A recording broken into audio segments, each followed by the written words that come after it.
Okay. Assalamualaikum warahmatullahi wabarakatuh. Waalaikumsalam. Waalaikumsalam. I'm going to explain about problem-based learning. Next. The definition of problem-based learning is combines cognitive and metacognitive teaching and learning. It engages language students in learning how to learn while they also learn language and content.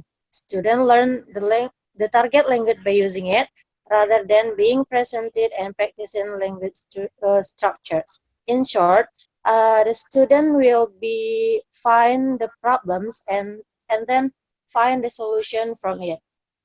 Next.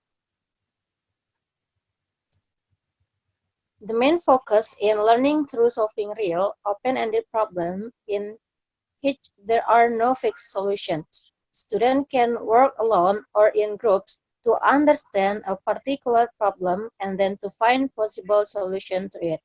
Like I told you before, the student can work alone or groups to find the problems and to understand the problem and then find their own possible solutions. Next. Benefits of problem-based learning. Next. It enables interaction in negotiating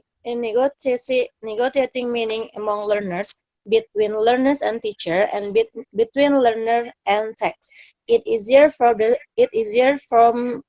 students to understand the teacher and then the text.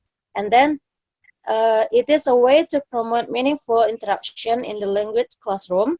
It can also help students become more autonomous learners. Next. This is the differences between traditional learning versus problem-based learning. For your information, traditional learning is come first before the problem-based learning. In traditional approach to learning often follow a linear process where the instructor dictates what is to be done.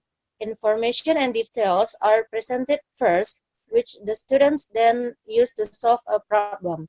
It means that the teacher gives the solution from the problems before the student give the problem to the students. Difference from the traditional problem-based learning, the problem is presented first, after which students work in small teams to solve the problem. You can see the differences between traditional and problem-based learning in the next slide. Next. This one, traditional learning. First, the students are given the information they need to know, and then students are asked to memorize the information, and then the students are assigned a problem to apply the information. For the problem-based learning, students are assigned a problem they need to solve, and then students must identify the needed information, and then students learn the information and apply it to solve the problem.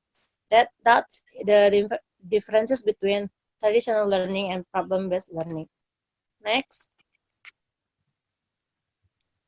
This is the educational principle that teacher should focus while teaching problem-based learning.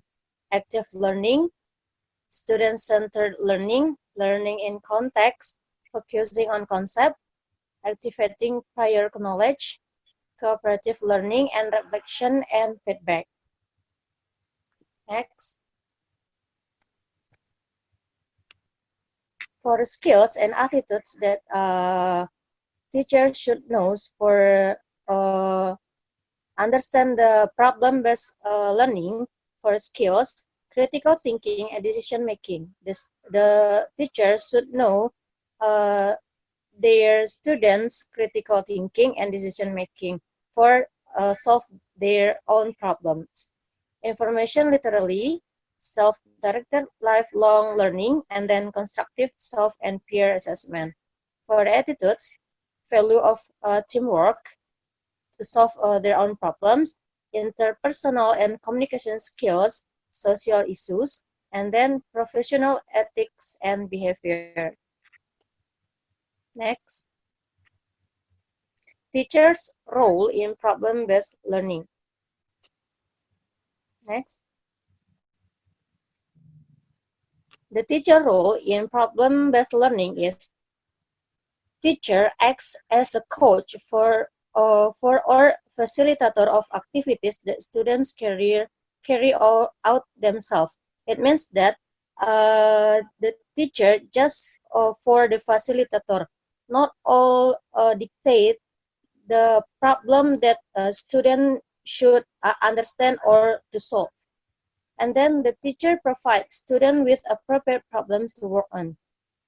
The teacher give some questions to the students, and then the student will think about the possible answer for the question that given from the teacher, and then assist them in identifying and assessing the material and equipment necessary to solve the problems, give necessary support during the problem solving process.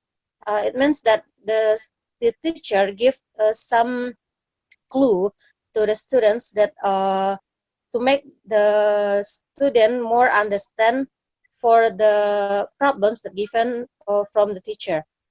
Last, evaluate students, participants, and products with the goal of helping them develop their problem solving as well as their language and literary skills. Next, students' role in problem-based learning. Next, during problem-based learning, students collaborate in small teams to explore the presented problem situation. Through this exploration, students are expected to examine gaps in their own knowledge and skills in order to decide what information they need to acquire in order to resolve or manage the problem. It means that the students will find some problems that in surrounding them, and then the teacher will give them a question, and then the student will work alone or together or in team, and then find the solutions. Next, first step in implementing problem-based learning. Process for students. First, the students will meet the problem that given from the teacher. The teacher will give the students the problem with the question that that according to the problem that given from the teacher. And then the student will explore knowns and unknowns from the question that given from the teacher, and then generate possible solution from the questions, and then consider consequences and choose the most viable solution. Next, challenges of problem-based learning. Next, students who share a common first language tend to use the language rather than English. And then the second one is problem-based learning may not be appropriate for beginning or literacy level students whose English oral and reading skills are minimal. Next, teacher must carefully consider the problems and activities, and then the nature of the students' interaction changes during solving the problem in group works. Okay, that's all from me. Thank you for your attention. Assalamualaikum warahmatullahi wabarakatuh.